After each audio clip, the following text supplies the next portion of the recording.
আর Hizb ut তাওহীদের শয়তান কাফের হুসাইন মুহাম্মদ সেলিম, সে বলে বর্তমানে যারা আলেম আছে সবাই বলে ধর্ম ব্যবসায়ী। সকল আলেমকে যারা গুমরা করবে নিশ্চিত তারা গুমরা। সকল আলেম কখনো গুমরা হইতে পারে না, এটাও একটা ষড়যন্ত্র। কারণ কি? কারণ ওলামায়ে কেরাম হলেন নবীগণের ওয়ারিস। ওলামায়ে কেরাম হলো কোরআনের ভাষায় কোরআন বুঝে, হাদিসের ভাষায় হাদিস বুঝে। ওলামায়ে কেরাম হলো রব্বুল আলামিন কোরআন নাজিল করেছেন, ওই সময় তার শানে নুজুল কি ছিল, রাসূলুল্লাহ সাল্লাল্লাহু আলাইহি ওয়াসাল্লাম হাদিস বর্ণনা করেছেন, ওই সময় ওই হাদিসের শানে উরুদ কি ছিল। বর্তমান জামানায় এই কোরআন এই হাদিস কাদের উপরে প্রয়োগ হবে এটা বুঝেন কে? ওলামায়ে কেরাম। আল্লাহ বলছেন, আপনি মানলে মানেন, না মানলে নাই। আল্লাহ বলছেন ওয়াতিলকাল আমসালু নাদরিবুহা লিন-নাস ওয়া মা ইয়াকিলুহা ইল্লাল আলিমুন। আমি অনেক বিধিবিধান, উপমা পেশ করেছি কোরআনের মাধ্যমে, সেগুলো বুঝার একমাত্র জ্ঞান আছে আলেমদের। সুতরাং আপনি সকল আলেমকে গুমরাহ করতে পারেন না। সকল আলেমকে ধর্ম ব্যবসায়ী বলে কেন সেলিম মোহাম্মদ, হুসাইন মোহাম্মদ সেলিম, সে কেন বলে যে সকল আলেম গুমরাহ হয়ে গেছে? কারণ এটা সুদূর প্রসারী একটা পরিকল্পনা। আল উলামা ওয়ারাসাতুল আম্বিয়া, ওলামায়ে কেরাম হলেন নবীগণের ওয়ারিস। ইহুদি এবং খ্রিস্টানরা রিসার্চ করে দেখছে, চিনি দেন নাই তো, ইহুদি এবং খ্রিস্টানরা রিসার্চ করে দেখছে এই আলেমরা যদি হকের উপরে অটল থাকে আর ওলামায়ে কেরাম যদি কোরআন সুন্নাহর আলোকে উম্মতকে পরিচালিত করে, তো আমাদের এই গণতন্ত্র, সমাজতন্ত্র, জাতীয়তাবাদ, ধর্মনিরপেক্ষতাবাদ খুব বেশি এগুতে পারবে না। যে কোনো সময়ে এরা আবার খেলাপথের দিকে ফিরে যাবে। কারণ ওলামায়ে কেরাম এই প্রকৃত গুমর জানে গণতন্ত্রের মধ্যে মুসলমানদের ইজ্জত, সম্মান, কামিয়াবি, স্বাধীনতা, সফলতা কিছুই নাই। মুসলমান যদি প্রকৃত শান্তি চায়, প্রকৃত কামিয়াবি চায়, প্রকৃত সফলতা চায়, প্রকৃত বিজয় চায়, তাহলে একমাত্র রাস্তা খেলাফা আলা মিনহাজিন নবুওয়া। এখন এটা ওলামায়ে কেরাম ভালোভাবে জানেন, দলিল সহকারে ওলামায়ে কেরাম জানেন, আওয়ামুন নাস দলিল সহকারে জানে না। এজন্য হিজবুত তাওহীদ ডাক দিলেও চলি যায়, কাদিয়ানীরা ডাক দিলেও চলি যায়, আহলে কোরআন নামে খ্রিস্টানরা ডাক দিলেও চলি যায়। ৫,০০০ টাকা কিস্তিতে পাওয়ার জন্য নিজের বউটাকে এনজিওর কাছে বন্ধক রেখে আসে। আছে না নাই? আছে না নাই? আছে। হ্যাঁ, এখন আপনারা কবেন হুজুর আমরা তো গত 2 মাস আগে দেখছি এই ফরিদপুরে বাঙ্গা থানায় 2 খতিব, 2 ইমাম পাওয়া গেছে খ্রিস্টান। হ্যাঁ, ওটাই তো বলছি ওলামা 2 প্রকার। ওটার জন্য তো বলছি আলেম কয় প্রকার? 2 প্রকার। টাকার আলেম। কিসের আলেম রে? টাকার আলেম। টাকা দিলে ফতুয়া পরিবর্তন হয়ে যাবে, ক্ষমতা দিলে দল পরিবর্তন করে ফেলবো। এমপি বানাইলে এই দল করুম, মন্ত্রী বানাইলে ওই দল করুম, আর প্রধানমন্ত্রী হওয়ার স্বপ্ন দেখলে ওই দল করুম। কথা বলতে না, আমার দরকার ক্ষমতা। কিন্তু সকল আলেম কি এমন? কখনো নয়। সুতরাং আমভাবে সকল আলেমকে গুমরা বলা, এটা আরেকটা গুমরাহির আলামত। পথভ্রষ্ট হওয়ার আরেকটা আলামত কি? সকল আলেমকে গুমরা বলা। সকল আলেম কশিন কালেও গুমরা নয়। হ্যাঁ, তা বলে কিছু আলেম যে শিরারুল উলামার সদস্য নয়, এটাও আমরা বলি না। বরং রসুল বলছেন খিয়ারুল উলামা, শিরারুল উলামা। উলামা কয় প্রকার? 2 প্রকার। উত্তম আলেম, নষ্টভ্রষ্ট নিকৃষ্ট আলেম, 2 প্রকার। আমরা হকপন্থী আলেমদের সাথে থাকবো। কিন্তু হুসাইন মোহাম্মদ সেলিম হিজবুত তাওহীদের নামে যে শিরকি এবং কুফরি মতবাদ ছড়াইতেছে, তার মাকসাদ কি? সে কেন বলে আলেমরা ধর্ম ব্যবসায়ী? স্পষ্ট কথা, সকল আলেমরা এখন কি ধর্ম ব্যবসায়ী। একজন আলেমও হক আলেম নাই। হ্যাঁ আছে, কিছু আলেম হক আছে যেগুলো হিজবুত তাওহীদের সদস্য হয়েছে। সেই না দেখা যায় আমাকে বলে আলেম নাই, এই দেখেন এটা ওই ফাজিল মাদ্রাসা থেকে এই পাশ করছে, এটা কমি মাদ্রাসা থেকে ওই পাশ করছে। এক একটার চেহারা সুরত দেখলে আপনি সুবহানাল্লাহ। এটি যদি আলেম হয় তো তাইলে গাঞ্জুটি আর মধুদি কারে কইবেন, এমন এক পরিস্থিতি আর কি। তো এই জালেম সকল আলেমদেরকে গোমরা বলে কেন? কারণ আপনি যদি আলেমদের উপর থেকে আস্থা তুলে দিতে পারেন, কিসের উপর থেকে? ওলামাদের থেকে আস্থা যদি উঠাই দিতে পারেন, তাহলে আরে ভাই যদি আপনি ওই কি বলে এটাকে গরু ছাগল পালে দেয় কি কয়, হ্যাঁ রাখালকে যদি বিভ্রান্ত করতে পারেন গরু ছাগল চুরি করতে ডাকাতি করতে, আপনার কি আর বেশি ব্যাগ পোহাইতে হবে? তো আমরা হইলাম সাধারণ মানুষ, হকপন্থী ওলামায়ে কেরাম আমাদেরকে দিক নির্দেশনা দিবে কোরআন সুন্নাহর আলোকে। এই দিক নির্দেশনা দেনেওয়ালার উপরে যদি আমাদের আস্থা না থাকে, তাহলে আমরা কি তাদের কথা নিব? তো তাদের কথা যখন আমরা নিব না, তখন আমাদের কাছে কাদিয়ানীদের লেকচার ভালো লাগবে। হকপন্থী আলেমদের প্রতি যখন আমাদের আস্থা নাই, তখন আমাদের কাছে ভালো লাগবে হলো হিজবুত তাওহীদের মুশরিক কাফির মুরতাদ হুসাইন মোহাম্মদ সেলিমের বক্তব্য। যখন হকপন্থী ওলামায়ে কেরামের বক্তব্য আমরা নিব না, তারা যেটাকে হালাল বলবে কোরআন সুন্নাহর আলোকে সেটাকে হালাল হিসেবে নিব না, তারা যেটাকে হারাম বলবে কোরআন সুন্নাহর আলোকে সেটাকে আমরা হারাম হিসাবে বেঁচে থাকবো না। তো স্বাভাবিকভাবেই নিজের স্ত্রীকে আমরা এনজিওদের কাছে বন্ধক দিয়ে সুদের উপরে টাকা নিব, নিজের মেয়েকে ফুটবল খেলোয়াড় ক্রিকেট খেলোয়াড় বানাবো। এই হিজবুত তাওহীদ নামক হিজবুল কুফুর, হিজবুল শিরিক, এই কুফুরি সংগঠন, এই শিরিকি সংগঠন, এরা আগামী জন্য বাংলাদেশের না আমাদের মুসলমানদের জন্য সবচেয়ে বড় মাথা ব্যথার কারণ। বরং কেউ কোন বিশেষজ্ঞ বলতেছেন যে এরা কাদিয়ানীর চেয়েও বড় মাথা ব্যথার কারণ হবে। খুবই ভয়ঙ্কর এদের আকীদা। এরাও রাসূল সাল্লাল্লাহু আলাইহি সাল্লামকে শেষ নবী মানে না। এদের কথার মধ্যেও নিজেদেরকে নবী দাবি করার গন্ধ পাওয়া যায়। আমাকে আল্লাহ মনোনীত করেছে, আল্লাহ বলে হেরে মনোনীত করছে। তা আল্লাহ মনোনীত করে কাদেরকে?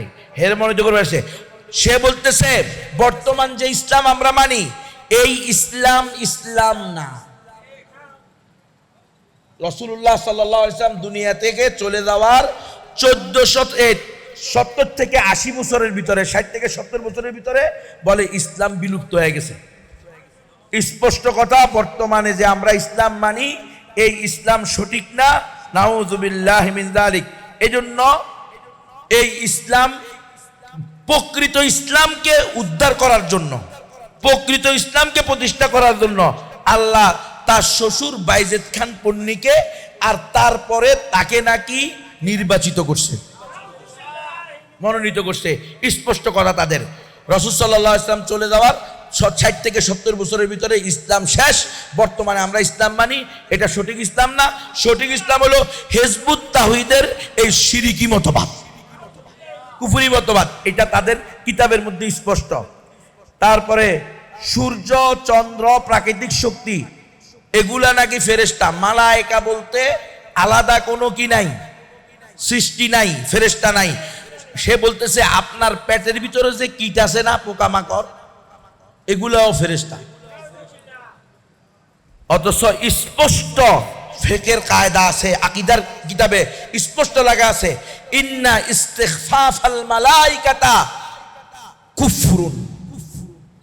ফেরেশতাদেরকে তুচ্ছ-তাচ্ছিল্য করা, হ্যাঁ, এটা কুফরি মতবাদ, কুফরি আকীদার মধ্যে অন্তর্ভুক্ত। তাহলে সে বলল কি গুয়ের মধ্যে যে কীট আছে এটাও নাকি ফেরেশতা, মালাইকা। নাউযুবিল্লাহি মিন, এটা হলো তার আকীদা। তারা এগুলো স্পষ্ট বলছে, তাদের বক্তব্য আছে সব।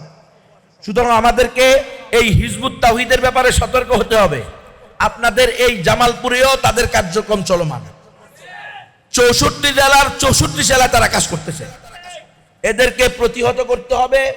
আমরা রাষ্ট্রের কাছে বারবার আবেদন জানিয়েছি, রাষ্ট্রের যারা দায়িত্বশীল আছে তাদেরকে আমরা স্মারকলিপি দিয়েছি, বিভিন্ন জেলায় বিভিন্ন থানায় আমরা বারবার বলেছি এই হিজবুত তাওহীদ ধর্ম অবমাননার কারণে এদেরকে সর্বোচ্চ শাস্তি দেওয়া দরকার।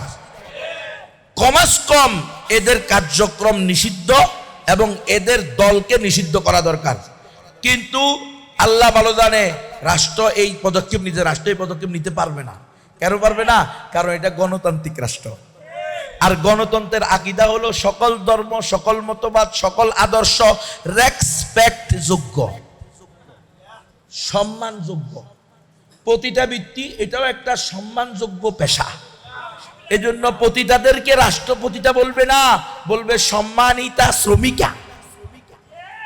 বুঝে না? কেউ বুঝে না? আমার কথা মনে হয় আপনারা বুঝেন না। বুঝেন আপনারা?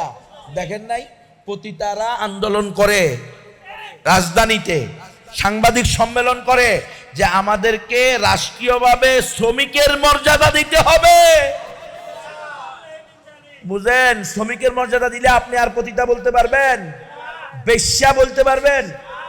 আরো এক আশ্চর্যজনক এবং ভয়ঙ্কর আটকে উঠার মতো কথা হলো, কিছু কিছু সুশীল তথাকথিত এলিট পার্সন বাইর হয়েছে যারা বলেন যে হুজুর আপনি মাহফিলের ভিতরে বেশ্যা পতিতা এই শব্দগুলো বলতে পারেন না, কারণ এটা আপনার সাথে যায় না।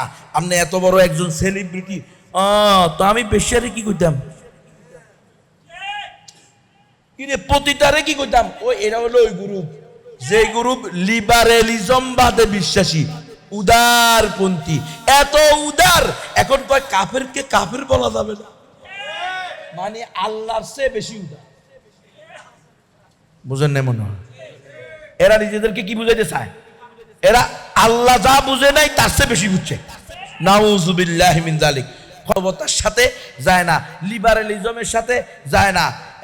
গরু কোরবানি করতে হবে আড়ালে আড়ালে, গোপনে। এরা হলো লিবারেলিজমবাদী। এরা কাফেরদেরকে কাফের বলা যাবে না, মুরতাদকে মুরতাদ বলা যাবে না, কাফেরকে কাফের বলা যাবে না, পতিতাকে পতিতা বলা যাবে না। প্রত্যেককে সম্মান করতে হবে। ওই যে গণতন্ত্রের আকীদা, সকল মতবাদ, সকল আদর্শ রেসপেক্ট যোগ্য। এই হিজবুত তাওহীদ এদের এই আকীদা, এরা এই আকীদাগুলোই কি করতেছে? সরাইতেছে। সুতরাং এই হিজবুত তাওহীদকে আমরা যতই আন্দোলন করছি, আরে এর চেয়ে 1000 গুণ বেশি আন্দোলন কি আমরা কাদিয়ানীদের জন্য করি নাই? কাদিয়ানীদেরকে কাফের ঘোষণা করা হয়েছে? আওয়ামী লীগ করছে, বিএনপি করছে। বিএনপি আর জামাত ইসলাম একসাথে ক্ষমতায় ছিল, তখন করছে? আমাদের দেওবন্দি উলামায়ে কেরামও ক্ষমতায় ছিল, ছিল কি ছিল না? এরপরে ওই কি বলে সালাফিদের কোন ব্যক্তিও ক্ষমতায় ছিল, এমপি ছিল, ঠিক না? এখনো আছে, মন্ত্রী ছিল। কিন্তু কাদিয়ানীদেরকে কাফের ঘোষণা করাইতে পারছে? কথা কয় না একটাও। কি রে, কোন আমলে কাদিয়ানীদেরকে কাফের ঘোষণা করছে? কখনো করবে না, বরং করতে পারবে না। গণতান্ত্রিক সংবিধানেই এটা নাই। গণতান্ত্রিক সংবিধানে আপনি কোনো ব্যক্তিকে, কোনো আদর্শকে, কোনো মতবাদকে ব্যান্ড করতে পারবেন না। এজন্য তো একমাত্র সঠিক ধর্ম ইসলাম। মুসলমান ছাড়া আর কেউ জান্নাতে যাবে না। 71 সালে মরুক আর 5 আগস্টে মরুক, যারা কালিমা পড়ে নাই, শাহাদাতাইনের সাক্ষী দেয় নাই, আশহাদু আল্লাহ ইলাহা ইল্লাল্লাহু ওয়া আশহাদু আন্না মুহাম্মাদান আবদুহু ওয়া রাসূলুহু, এই কালিমা মুখে বলে নাই, অন্তরে বিশ্বাস করে নাই, অঙ্গ প্রত্যঙ্গ দ্বারা বাস্তবায়ন করে নাই যারা, এরা কেউ শহীদ হবে না। জান্নাত তো দূরের কথা, কি হবে না রে? অথচ আমাদের দেশে হিন্দুরাও শহীদ হয়, কথা কয় না একটাও। 71 সালে বলে হিন্দুরা শহীদ হয়েছে, 5 আগস্টে বলে নাস্তিকরা শহীদ হয়েছে। থাবা বাবার রাজীব হায়দার না, সে নাকি দ্বিতীয় মুক্তিযুদ্ধের প্রথম শহীদ। অথচ সে রাসূলুল্লাহ সাল্লাল্লাহু আলাইহি সাল্লামকে নিয়ে যে অশ্লীল কুরুচিপূর্ণ মন্তব্য করছে, বাংলাদেশের ইতিহাসে এমন আর কোন লম্পট লুচ্চা বদমাশ কাফের মুশরিক করে নাই। স্বয়ং আইয়ামে জাহেলিয়াতে যখন রসুলের আবির্ভাব হয়েছে, তখনকার কাফের মুশরিকরাও রসুলের চরিত্র নিয়ে এত উলঙ্গভাবে, এত অশ্লীলভাবে কোনো মন্তব্য করার দুঃসাহস দেখাইতে পারে না। যাকে হত্যা করা পুরা মুসলিম উম্মার উপরে ওয়াজিব, তাকে দ্বিতীয় মুক্তিযুদ্ধের প্রথম শহীদ করছে গণতন্ত্রের ধ্বজাধারীরা। বুঝলেন আপনারা? এই গণতন্ত্র দিয়ে কাউকে কি করা সম্ভব না, বাতিল করা সম্ভব না।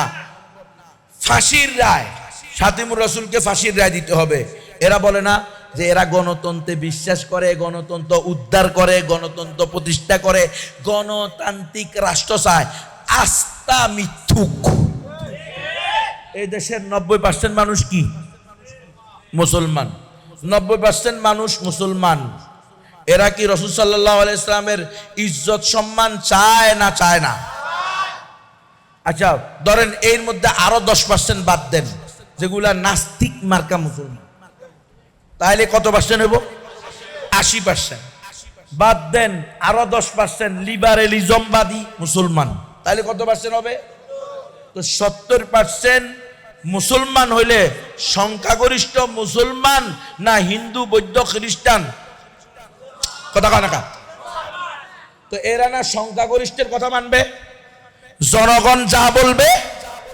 তো এই দেশের 70% মুসলমান নিশ্চিত শাতিমুর রসুল, আল্লাহ রসুলকে গালি দেনেওয়ালার মৃত্যুদণ্ড চায়। আজ পর্যন্ত একজনেরও মৃত্যুদণ্ড বাস্তবায়ন হয়েছে? এ দেশের 70% মুসলমান পতিতালয় নিষিদ্ধ চায়। নিষিদ্ধ হয়েছে? হয় নাই। এ দেশের 70% মুসলমান এই দেশের আইন, সংবিধান, কোরআন এবং সুন্নাহ চায়। হয়েছে? কিয়ামত পর্যন্ত হবে না। আপনারা বুঝেন না কিনলে কি কারণে বুঝবেন না? কেন এখনো গণতন্ত্র নিয়ে পড়ে থাকবেন? এই দুঃখ আমার। আমি সারা দেশব্যাপী যেই বয়ানই করি, আমার প্রধান কথা থাকে এটা। এজন্য আমারে গুম কইরা, আমারে লটকায়া, কারেন্টের শর্ট দিয়া পিটানো শুরু করছে এটা দিয়া। তুমি কেন বলো একমাত্র সঠিক ধর্ম ইসলাম? আমি বলি এটা আল্লাহর বিধান, ইন্না দীনা ইনদাল্লাহিল ইসলাম। এটা কি আমার বক্তব্য? সূরা আলে ইমরানের 19 নম্বর আয়াত আপনি খুলেন। প্রত্যেক মুসলমানের সন্তানকে এই কিছু বেসিক নলেজ, বেসিক আয়াত, এগুলো মুখস্থ ঠুটাস্থ করে নিতে হবে। পবিত্র কোরআনের সূরা আলে ইমরানের 19 নম্বর আয়াত, ইন্নাদ দীনা ইনদাল্লাহিল ইসলাম। বলেন, সবাই বলেন, এই সবাই বলেন, আরো জোরে বলেন, সবাই বলেন। আপনি কোন না মুখস্থ হয়েছে? মুখস্থ হয়েছে? মুখস্থ হয় না কি লিখে? 3বার 4বার করলে যেটা মুখস্থ হয়, মুখস্থ করতে হবো। ওম্মা আপনি জাপানি ভাষা শিখতে নারেন, কোরিয়ান ভাষা শিখতে নারেন, আপনি হিন্দুদের নমস্কার শিখতে নারেন, আপনি বৌদ্ধদের এই পূজা শিখতে পারেন, আপনি আল্লাহর কোরআন শিখতে পারবেন না? হ্যাঁ, আপনি বটনি বেলায় হিন্দুদেরকে কি আর দুর্গা পূজা শিখছে? লম্পট, বেয়াদব, বেহায়া, বেশরম, বেঈমান। কিরে, আল্লাহ তাআলার কোরআনে আপনাকে যে আল্লাহ সবচেয়ে দামি সম্পদ দিছে, এটা বেটা বুক ফুলে করতে হবে না? কিসের কাদিয়ানি, কিসের হিজবুত তাওহীদ, কিসের খ্রিস্টান মিশনারি, কিসের আলে কোরআন? আমরা মুসলমান গর্বিত সন্তান। আমরা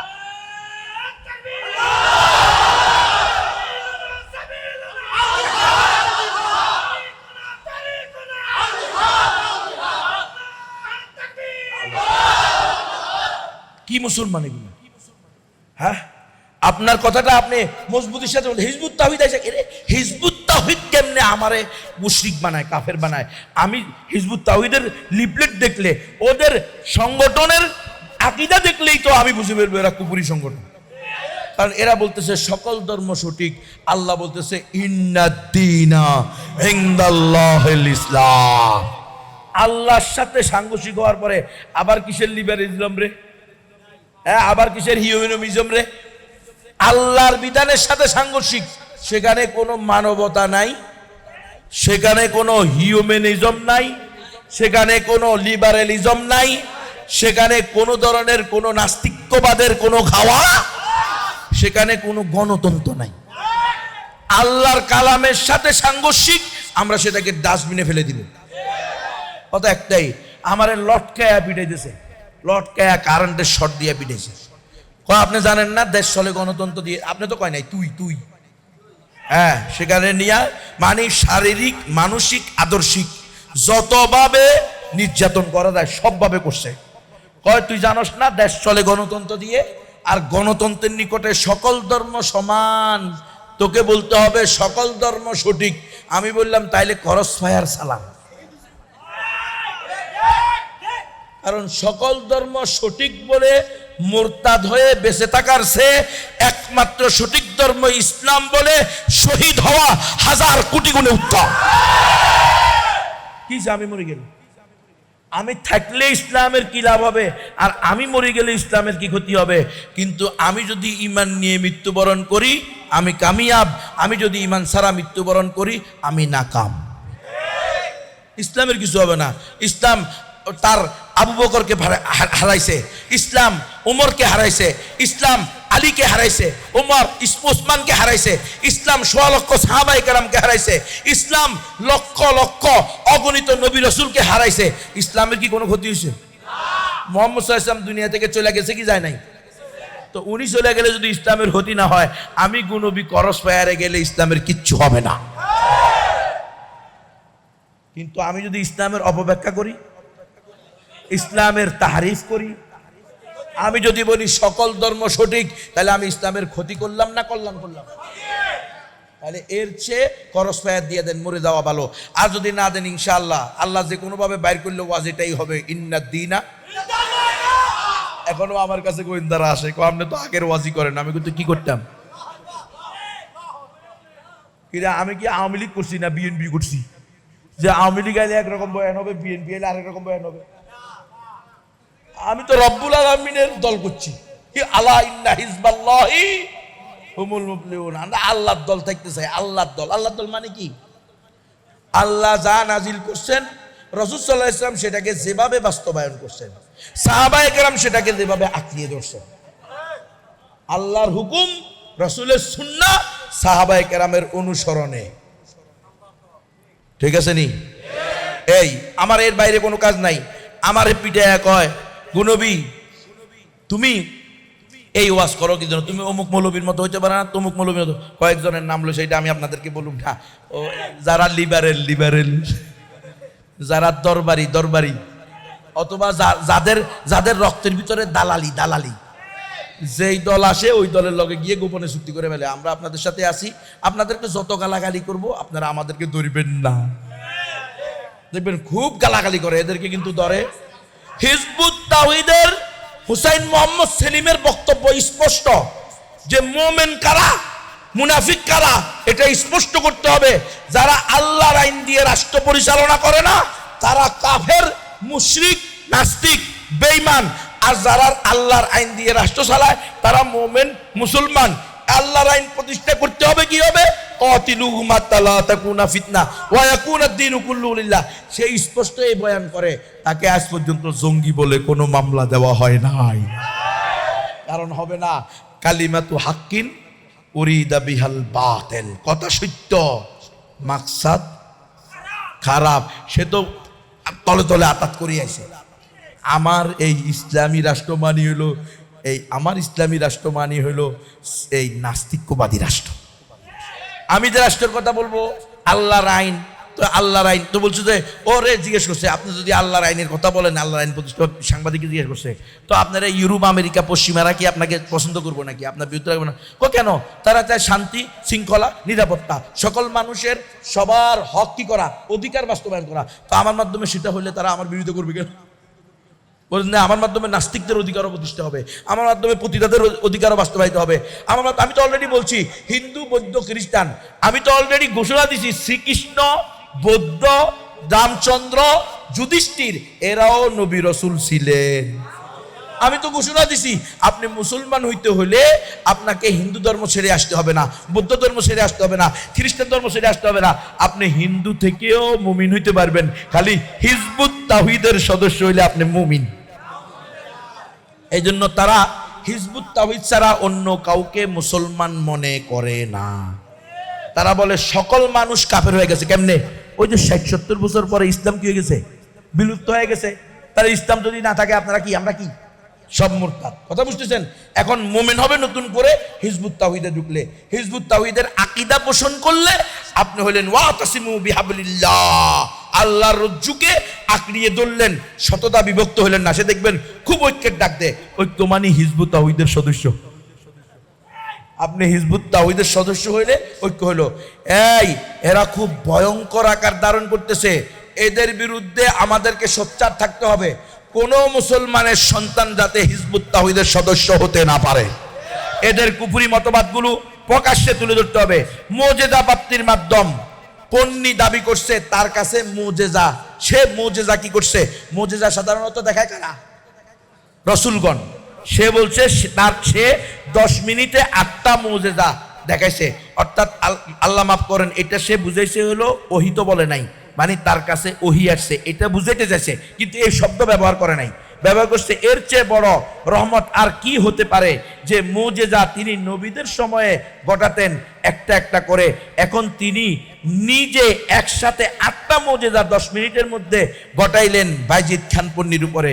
এটা তাদের আল্লাহর মুজিজা, তাওহীদের বিজয় ঘোষণা, এই বইয়ের 67 নম্বর পৃষ্ঠায় আছে। কথা বুঝছেন? মানে নবীদের সকল সিমটম, আলামত নবী হওয়ার জন্য এগুলো বর্ণনা করে, কিন্তু নিজেকে নবী এখনো দাবি করতেছে না। একটা সময় করে ফেলবে, যখন নির্দিষ্ট পরিমাণ সংখ্যা মুরিদ বানায় ফেলবে। কথা বোঝেন নাই? আমি আশ্চর্যান্বিত হই মাঝে মধ্যে, এত বড় ইসলামের প্রতি দুশ্মনী, ইসলামের অপব্যাখ্যা, ধর্ম অবমাননার এত সুস্পষ্ট এতগুলো আলামত থাকার পরেও তাদের বিরুদ্ধে মামলা দিতে গেলে মামলা নেওয়া হয় না, তাদেরকে নিষিদ্ধ করা হয় না। অথচ এই যে আমি বক্তব্য দিতেছি না, যদি তারা এখানকার কেউ শোনে তো আমার নামে দেখবেন মামলা দিয়ে দিব। অলরেডি আমার নামে মামলা হয়েছে গাজীপুরে আমার নামে ওরা মামলা দিছে, আলহামদুলিল্লাহ। এখন সারা দেশের উলামায়ে কেরাম ফুসে উঠছে। ওই সময় তো কেউ বলতো না, আমরা 2-4 জনে বলতাম। কথা বোঝেন নাই? এখন আলহামদুলিল্লাহ সবাই বলতেছে।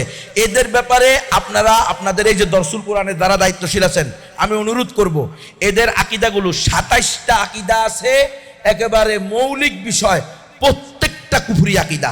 আর এখানে আমার এই লিফলেটের মধ্যে আছে 9টা আকীদা, মানে এক একটা যে কোনো একটা থাকলে কাফের হওয়ার জন্য যথেষ্ট। এরপরে আমার কাছে বই আছে, আমার এখানে একটা বই মোটামুটি একটু মোটা আর একটা একটু চিকন, মানে ছোট এবং বড়। যার তৌফিক আছে সে দুটোটা কিনেন, একটার দাম 200 টাকা আর একটার দাম 50 টাকা। দুটোটার ভিতরে তাদের আকীদাগুলো কি কি, কুফরি আকীদাগুলো, ইসলাম বিরোধী ঈমান বিরোধী মতবাদগুলো কি কি, এবং সেগুলোর মোকাবেলায় কোরআন সুন্নাহর আলোকে উত্তর কি, সেটা দেওয়া হয়েছে। এই বইগুলো প্রত্যেকে কিনবেন, বিশেষ করে ওলামায়ে কেরাম কিনবেন। আর আজকের এই দরসুল কোরআনের দায়িত্বশীলরা প্রত্যেক সাথীকে এই বই দিবেন। দরসুল কোরআনের কোনো সাথী যদি হিজবুত তাওহীদ হয়ে যায়, তাহলে এর চেয়ে বড় দুঃখের বিষয় হতে পারে? তো এটা থেকে রক্ষা করতে হলে এর তালিমও করবেন, পাঠচক্র করবেন, দরসুল আকায়েদ করবেন। দরসুল আকায়েদ, দরসুল কোরআনে বসে কোরআন যেমন শিক্ষা দিবেন, আকীদার আলোচনাগুলো স্পষ্ট করবেন। নাওয়াকিজুল ঈমান, কি কি কারণে ঈমান ভঙ্গ হয়ে যায়, এই বিষয়গুলো মুখস্থ করাইয়া দিবেন সাথীদেরকে, এবং ঘরের মধ্যে ছেলে মেয়ে স্ত্রী সবাইকে এটা পড়াইবেন। কারণ আপনি যদি নাওয়াকিজুল ঈমান না পড়ান আপনার সন্তানকে, আর আমনে এই সেকুলারি জীবন ব্যবস্থায়, সেকুলারি রাষ্ট্র ব্যবস্থায়, সেকুলারি শিক্ষা ব্যবস্থায় আপনার ছেলে মেয়েকে স্কুলে কলেজে ভার্সিটিতে পাঠাইয়া দেন, তো সে আকীদা সহি না থাকার কারণে হিন্দুর সাথে প্রেম করবে, খ্রিস্টানের সাথে প্রেম করবে, বৌদ্ধের সাথে প্রেম করবে, এরপরে এপিডেভিট করে খ্রিস্টান হয়ে তাদের ঘর সংসার করবে। আর আপনি ফিরি ফিরি জাহান্নাম পাইবেন। আপনারা স্বামী স্ত্রী ফিরি ফিরি কি পাবেন? রব্বানা ইন্না আতানা সাদাতানা ওয়া কুবারানা ফাদাল্লুনাস সাবিলা। আয় আল্লাহ, আমরা আমাদের অভিভাবকদেরকে, বাবাকে, মাকে, চাচাকে, দাদাকে, আমাদের স্বামীকে আমরা অভিভাবক মেনেছি। ফাদাল্লুনাস সাবিলা, আল্লাহ এরা আমাদেরকে পথভ্রষ্ট করেছে। এরা হকপন্থী ওলামায়ে কেরামের ফতুয়া মানে নাই, না মাইনা আমাদেরকে স্কুলে পাঠাইছে, কলেজে পাঠাইছে, কো এডুকেশন সহশিক্ষার প্রতিষ্ঠানে ভর্তি করছে। এই কওমি মাদ্রাসায়, এই নুরানি আর হাফেজি মাদ্রাসায় ভর্তি করে নাই। আমাদেরকে কিন্ডারগার্টেনে ভর্তি করছে, আমাদেরকে ইংলিশ মিডিয়ামে ভর্তি করছে, আমাদেরকে চেয়ারম্যান নি বানাইছে, মেম্বার নি বানাইছে, আমাদেরকে 50,000 টাকা কিস্তিতে নেওয়ার জন্য এনজিওদের কাছে বন্ধক রাখছে। আমার স্বামী নিজে বসে অমুকের মাইয়া তমুক, আগামীকালকে, আগামী সপ্তাহে যদি ব্রাক অফিস থেকে আমাকে 50,000 টাকা কিস্তিতে আইনা না দেস, তাহলে তো 14 গোষ্ঠীরে 14 গোষ্ঠীরে হ্যাঁ নিয়েন না, মুখে নিয়ে নেই, মুখে নিকৃষ্ট জিনিস মানুষের মুখে নেই, এটা নিকৃষ্ট হালাল, কি অপছন্দনীয় হালাল, এটা পারতপক্ষে মুখে নিবেন না।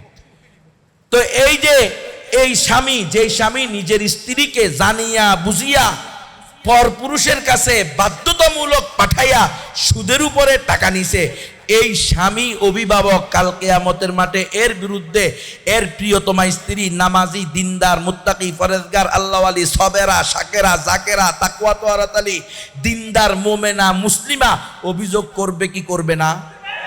এটাই বলতেছে রব্বানা ইন্না আতানা সাদাতানা ওয়া কুবারানা ফাদাল্লুনাস সাবিলা।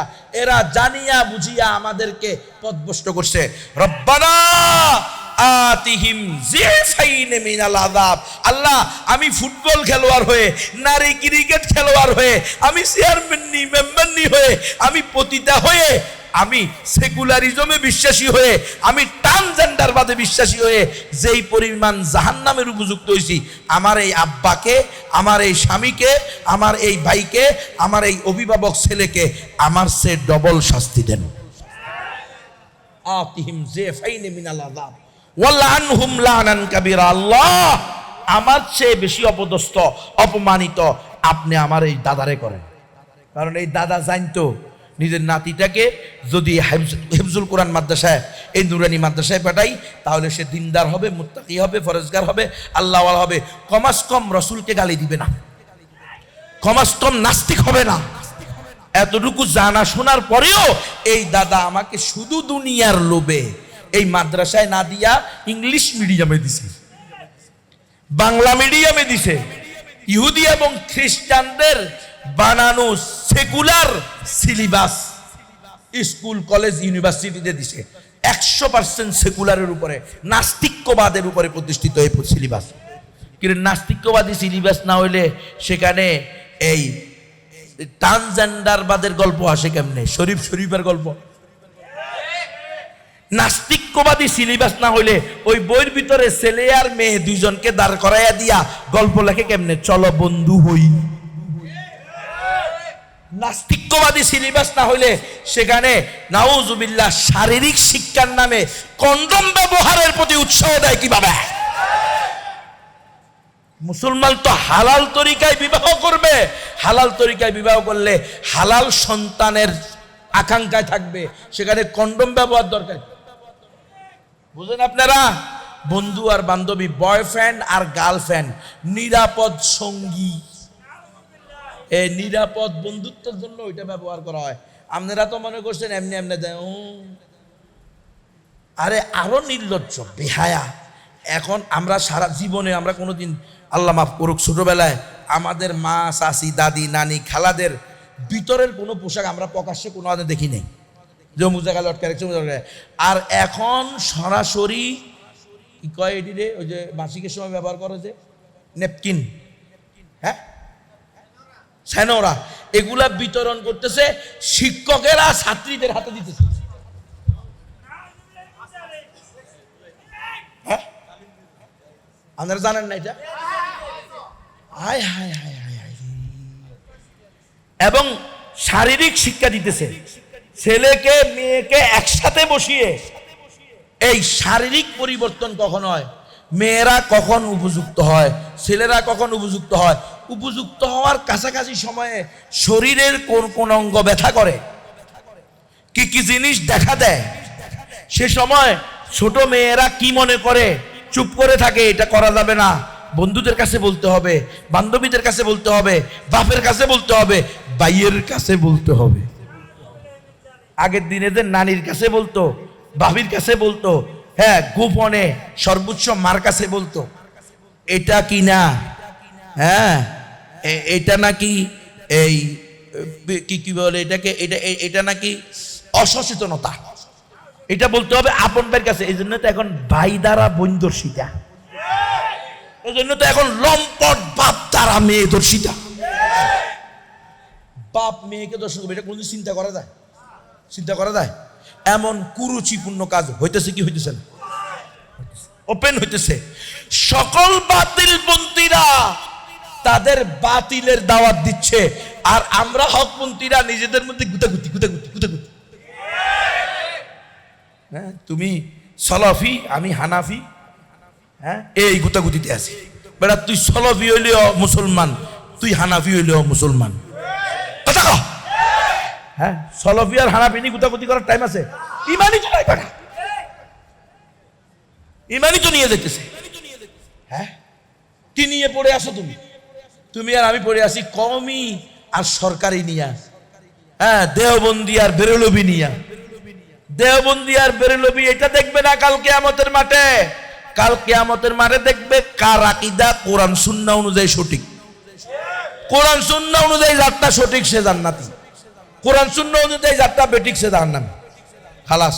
এখন তুমি দেখো, তুমি দেওবন্দি হও, তুমি বেরেলভি হও, তুমি কওমি হও, সরকারি হও, স্কুলের হও, কলেজের হও, ভার্সিটির হও, মসজিদের হও, মাদ্রাসার হও, খানকাওয়ালা হও, যেই জায়গারই তুমি হও না কেন, আগে তুমি তোমাকে মুসলমান বানাও। তুমি মুসলমান কিনা কোরআন সুন্নাহর আলোকে, সাহাবায়ে কেরাম জীবনের আলোকে, রাসূলুল্লাহ সাল্লাল্লাহু আলাইহি ওয়াসাল্লামের জীবনের আলোকে তুমি মুসলমান কিনা এটা জাস্টিফাই করো। তুমি যদি কাদিয়ানি হও, তুমি মুসলমান না। তুমি যদি হিজবুত তাওহীদের সদস্য হও, তুমি মুসলমান না। তুমি যদি আহলে কোরআনের সদস্য হও, তুমি মুসলমান না। তুমি যদি সেকুলারিজমে বিশ্বাসী হও, তুমি মুসলমান না। তুমি যদি গণতন্ত্রের গোলাম হও, তুমি মুসলমান না। ওটা ঠিক করবে না, ওটা নিয়ে চিন্তা কর। কে বুঝেছে এগুলা? পুরোই ইখতিলাফ, মাসালাগত ইখতিলাফ। এটা রাসূল সাল্লাল্লাহু আলাইহি ওয়াসাল্লামের জামানা পর থেকেই সাহাবায়ে কেরামের জামানা থেকে ছিল।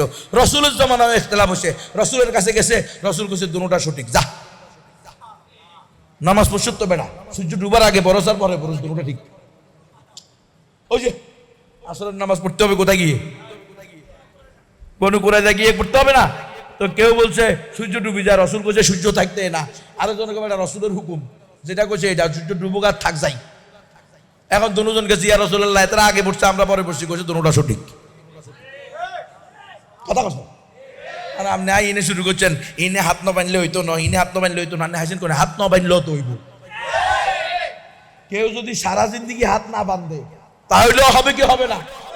আপনি হাত ইনে বানতে হবে না, ইনে বানতে হবে, এটা নিয়ে মুসলমানের ইমান আছে নি, এটা খবর নেই। কাদিয়ানীরা কিভাবে ঈমান হরণ করতেছে, হিজবুত তাওহীদরা কিভাবে মুসলমানদেরকে কাফের বানাইতেছে, এটা নিয়ে পেরেশান হন। টুপি পরলেও নামাজ হইব, টুপি না পরলেও নামাজ হইব। সর্বোচ্চ পোশাকের সুন্নত, পরলে পরেন, না পরলে না পরেন, এটা নিয়ে গুতাগুতি করেন। ঈমান আছে কিনা এটা দেখেন। যেখানে বলছে যে নিবুনবী ইমাম, আরে বেটা আল্লাহ রাসূলের হাদিস কি? আন হুযাইফা রাদিয়াল্লাহু তাআলা আনহু আন্নাহু قال قال رسول الله صلى الله عليه وسلم قال لا اله الا الله مخلصا دخل الجنه قال وان سرق وان جنى قال وان سرق وان جنى قال وان سرق وان جنى قال وان سرق وان جنى قال وان سرق وان زنى قال وان سرق وان زنى على رغم انف ابي ذر। হে আবু যর, আল্লাহ রাসূল বলতেছেন যারা কালিমা পড়বে লা ইলাহা ইল্লাল্লাহ মুহাম্মদুর রাসূলুল্লাহ এর উপরে মৃত্যুবরণ করবে, অর্থাৎ ঈমানের উপরে মৃত্যুবরণ করবে, শিরিক করবে না, কুফর করবে না, মারাত্মক পর্যায়ের কোনো বিদআত করবে না, যে বিদআত শিরিক কুফরে নিয়ে যায়, তাহলে সে জান্নাতে যাবে। আবু যর রাদিয়াল্লাহু তাআলা আশ্চর্যান্বিত হয়েছে। কি হয়েছে? এই কথা কয়টা আবু যর রাদিয়াল্লাহু তাআলা কি হয়েছে? আশ্চর্যান্বিত হয়েছে। বলছে ইয়া রাসূলুল্লাহ, যদি চুরি করে, যদি জেনা করে তবুও যাবো? কহ ঈমান আনার পরে যদি চুরি করে, জেনা করে তবুও যাবে। বলে ইয়া রাসূলুল্লাহ কি বলেন আপনি? আবার চিন্তা করি কোন আপনি ঠিক করেননি হুজুর, আপনি আছেন তো, ঠিক মতো আছেন তো? মানে আপনি এখানে আছেন তো, মানে আপনি বলতেছেন তো, মানে বুঝি বলতেছেন তো, ওয়াইন সারাকা ওয়াইন জানা, আলা ওয়াইন সারাকা ওয়াইন জানা, কি কোন ইয়া রাসূলুল্লাহ, আমার বিশ্বাস হইতেছে না, আমি কানে কি সত্য শুনতেছি, মানে আপনি কি বলতেছেন ওয়াইন সারাকা ওয়াইন জানা, কথা কানে চুরি করলেও তারা বলে হ্যাঁ, ইমানের উপরে যদি কেউ মৃত্যুবরণ করে, সে চুরি করলেও জানা করলেও অবশ্যই অবশ্যই একদিন না একদিন জান্নাতে যাবে। আলা রগমি আনফি আবি যাররিন, হে আবু যর, তোমার নাক যদি দুলায় দূষিত হয়, তবুও নাক দুলায় দূষিত হওয়া মানে হলো আরবদের নিকটে এটা একটা প্রবাদ বাক্য, অর্থাৎ কারো যদি কোনো কথা পছন্দ না হইতো, অপছন্দ হইতো, তখন চেহারাটার ভিতরে একটা সাপ উঠে কি উঠে না, মানে আমি আমার বয়ানটা আপনার ভালো লাগে নাই, তখন আমি এটা বুঝতে পারুম কি পারুম না, ওরকম রে করেন এটা। আরবরা এটাকে বলে আরা রাগমি আনফি আবি যাররিন, কখনো বলে সাকুলাতকা উম্মুক, তোর মা তোরে হারাই এলাক, আর কখনো বলে তোর চেহারা দুলায় দূষিত হইলেও, তোমার কাছে অপছন্দনীয় হইলেও, আমাদের বাসায় বলে বাপরে বাপ শ্বাস এত চেহারা নেই, মনে যেন গোবরের টুকরিয়ে না, গোবরের টুকরি চিনি, গরুর লেদা যে টুকরিতে নেয়, ওটার একটা চেহারা আছে, তোকে চেহারার দিকে রেনন যায় না রে, চেহারারে গোবরের উয়া বানাই দিছে উয়া। আর শুদ্ধ ভাষায় কয় বাংলা পাস, চেহারাটারে বাংলা পাস করে ফেলছে, বাংলায় পাস, চেহারাটারে বাংলা কি করছে, মানে ওনার কাছে অপছন্দ হয়েছে। তো আল্লাহ রাসূল বলতেছে, হে আবু যর, তোমার কাছে অপছন্দ হইলেও কালিমাওয়ালা ঈমানওয়ালা কশিন কালেও চিরস্থায়ী জাহান্নামী হবে না, একদিন না একদিন জান্নাতে যাবে। বাহ, ভালো কথা। গুনবী আয়েশা দ্বিতীয় বক্তা সাইজা আমাদেরকে চুরি করার আর জেনা করার অনুমোদন দিয়ে গেছে নাকি? হ্যাঁ, কখনো নয়। আমরা তো ওয়াসাবিকুন আস-সাবিকুন উলাইকাল মুকাররাবুন, আমরা রব্বুল আলামিনের দরবারে কাল কিয়ামতের মাঠে বিনা হিসেবে জান্নাতি দলের সদস্য হতে চাই। এজন্য আমরা কখনো জেনা, ব্যভিচার, হারাম, সুদ, ঘুষ, মদ, জুয়া, টেন্ডারবাজি, চাঁদাবাজি, রংবাজি, হ্যাঁ, লুটি, বেহায়াপনা, অশ্লীলতা, পতিতাবৃত্তি, সমকামিতা, এগুলাকে সমর্থন করি না। আমাদেরকে অবশ্যই ঈমান এবং ইহতিসাবের সাথে দৈনন্দিন জীবন প্রত্যেকটা মিনিট এবং সেকেন্ড আমাদেরকে পরিচালিত করতে হবে। কখনো আমার এমন কোনো কথা, এমন কোনো বক্তব্য, এমন কোনো আমল আমার দ্বারা সদর হইতেছে কিনা যেটা আমাকে ইসলাম থেকে, ঈমান থেকে দূরে সরিয়ে দিতে পারে। এজন্য আমাদেরকে সতর্ক থাকতে হবে, ঠিক কিনা? কিন্তু ঈমানদার যদি বলে আল্লাহ রসুলের এই হাদিস, তাহলে কে সালাফি আর কে হানাফি এই ঝগড়া থাকবে না ভাই। আপনি যদি মুমিন হন, আপনি যদি মুসলমান হন, হ্যাঁ, এক ভাই একটু আগে বলছে যে কি কয় শিয়া সুন্নি, না না, শিয়ারা তো কাফের, এটা আপনাকে জানতে হবে। শিয়াদের বর্তমান জামানায় ওলামায়ে কেরামের যে সিদ্ধান্ত, সেটা হলো যে শিয়াদের 12টা গোষ্ঠীর মধ্যে একটা গোষ্ঠী যে মুসলমান ছিল, সেটা এখন প্রায় বিলুপ্ত। কথা বোঝেন নাই? বর্তমান শিয়ারা অধিকাংশ কাফের, বিশেষ করে যারা ক্ষমতাশীল শিয়া আছে ইরানে, লেবাননে, কথা বুঝতেছেন কিনা, তারপরে ইয়েমেনে, এরা সবাই হলো ইসমাইলিয়া এবং ইসনা আশারিয়া শিয়া, নিকৃষ্ট কাফের। এদের আকীদা কি জানেন? এরা বলে যে আবু বকর এবং ওমর রাদিয়াল্লাহু তাআলা, নাউযুবিল্লাহ মিন যালিক, তাদেরকে তারা মুরতাদ বলে। এবং তাদের আকীদা হলো শুধু ফাতেমা রাদিয়াল্লাহু তাআলা না, হাসান হোসেন রাদিয়াল্লাহু তাআলা আনহুমা, আলী রাদিয়াল্লাহু তাআলা আনহু, এরা ছাড়া আর সকল সাহাবীরা মুরতাদ, নাউযুবিল্লাহ। এদের আকীদা হলো আয়েশা রাদিয়াল্লাহু তাআলা আনহাকে কবর থেকে তুলে এরপরে পাথর মেরে রজম করতে হবে। তা আপনি এদেরকে মুসলমান বলবেন? তো মুসলমানের সাথে ঐক্য হবে, কোনো কাফের মুশরিকের সাথে ঐক্য হবে না, এটাই স্পষ্ট রাখতে হবে। আবার আপনি ঐক্যের কথা বলে আবার মিলে গেলেন না, গোল মিল দিয়ে গেলেন না, বেড়া ছাড়া লাগা যায় না। ঐক্য ভালো, কিন্তু কাদের সাথে ঐক্য হবে? মুসলমান মুমিনের সাথে। কালিমাগু মুসলমান বেআমল হইতে পারে বা আমল হইতে পারে, কথা বুঝুন। আমলওয়ালা মুসলমান হইতে পারে, আমল ছাড়া মুসলমান হইতে পারে, কিন্তু শিরিকওয়ালা সে তো মুসলমানই না, কুফরওয়ালা সে তো মুসলমানই না। তাহলে তো কদিন পরে এটা বলা হবে কাদিয়ানীদের সাথে ঐক্য করতে হবে, হিজবুত তাওহীদের সাথে ঐক্য করতে হবে। হ্যাঁ, এটা বলা যাবে? না না, এরা তো কাফের। এদেরকে ঈমান এবং ইসলামের দাওয়াত দিতে হবে, ইসলামের দিকে আহ্বান করতে হবে। এরা যদি মুসলমান হয় অবশ্যই এরা আমাদের মেয়ের জামাই হবে, আমাদের বোনের জামাই হবে, আমরা তাদের মেয়ের জামাই হব, তাদের বোনের জামাই হব। মুসলমান হলে তো আর কোনো কি নাই, কোনো কথা নাই। কিন্তু মুসলমান হওয়ার আগে আপনি ঐক্যের নামে ওই যে ওই ঐক্য হইলে হইব না, হিজবুত তাওহীদের ঐক্য, কথা বোঝেন নাই? হিজবুত তাওহীদ হইলে আপনি হিন্দু হইলেও জান্নাতি, হিজবুত তাওহীদ হইলে আপনি খ্রিস্টান হইলেও জান্নাতি, হিজবুত তাওহীদ হইলে আপনি মেসি হইলেও জান্নাতি, হিজবুত তাওহীদ হইলে আপনি রোনালদো হইলেও জান্নাতি, হিজবুত তাওহীদ হইলে আপনি নেইমার হইলেও জান্নাতি। নাউজুবিল্লাহি মিন যালিক। কি এই এলাকায় আসেনি কোনো আর্জেন্টিনার সাপোর্টার, ব্রাজিলের সাপোর্টার? তো তাহলে দরসুল কোরআনওয়ালারা ব্যর্থ, মেহনত কম হয়েছে। আমার মতো অলস, নিজের পেট পিঠ পকেট ঠিক রেখে যতটুকু পারি দিনের মেহনত করি, এতটুকু হইলে হবে না। দিনের মেহনত করতে করতে ওই যে নূহ আলাইহিস সালাম বলছে না, রব্বিন্নী দাউতু কওমি লাইলাও ওয়া নাহারা, দিন রাত একাকার করে দিতে হবে।